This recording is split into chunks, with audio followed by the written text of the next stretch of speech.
In search of the immortal soul, an unknown journey of my existence.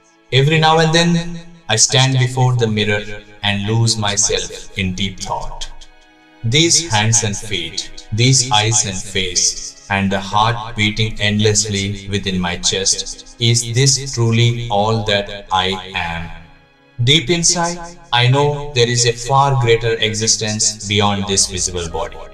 The day that heartbeat stops forever, this familiar form will instantly lose its name and identity, becoming nothing more than a lifeless corpse. The very people closest to me will then prepare to bury or cremate it.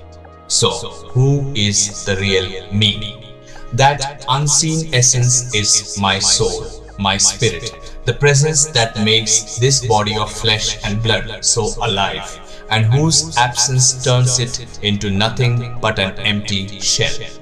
Sometimes I close my eyes and wonder, before my body was formed in this world, where did my soul exist? Science may see me as nothing more than the division of cells, but the consciousness within me whispers that my existence began long before the womb. Perhaps there was an unknown spiritual realm where countless souls like mine waited to enter the light of this world. A place free from worldly chaos, filled only with infinite stillness, endless waiting, and profound peace. Then, at some distant moment, I was sent from that unseen realm into the tiny embryo within my mother's womb. What a miraculous moment that must have been! A lifeless cluster of flesh suddenly awakened with life. With my very first heartbeat, an intimate bond was formed between soul and body. Though the soul is not confined to any single part of the body, that heartbeat became the greatest proof of my existence in this world. Thus, an invisible essence took on a visible earthly form. But this union is not eternal. One day, inevitably, I must taste death. Yet I do not believe death is the ultimate end of everything. Death is merely like changing a worn-out garment. This earthly body of mine may one day dissolve into the darkness of the grave, or perhaps turn to ashes upon a funeral pyre and scatter into the wind. But what does that matter to my soul, the true me?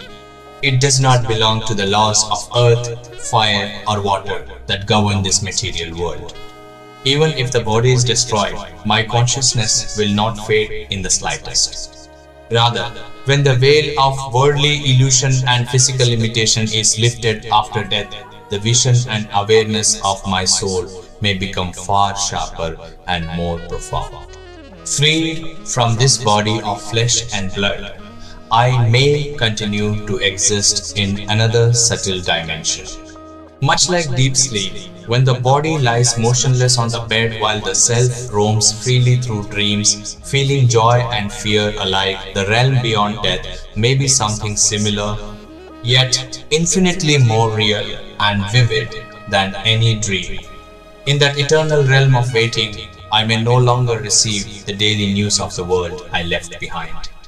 Yet perhaps the echoes of my deeds, the love of those dear to me, and their prayers will still reach me through some unknown current beyond human understanding. This worldly life is merely a small inn upon an endless journey. My voyage began in an unseen world, and its destination lies in another unseen eternity. And so, I no longer fear the fall of this temporary body. My only effort now is to refine and purify that immortal essence within me, because even when this body returns to dust, I shall remain forever.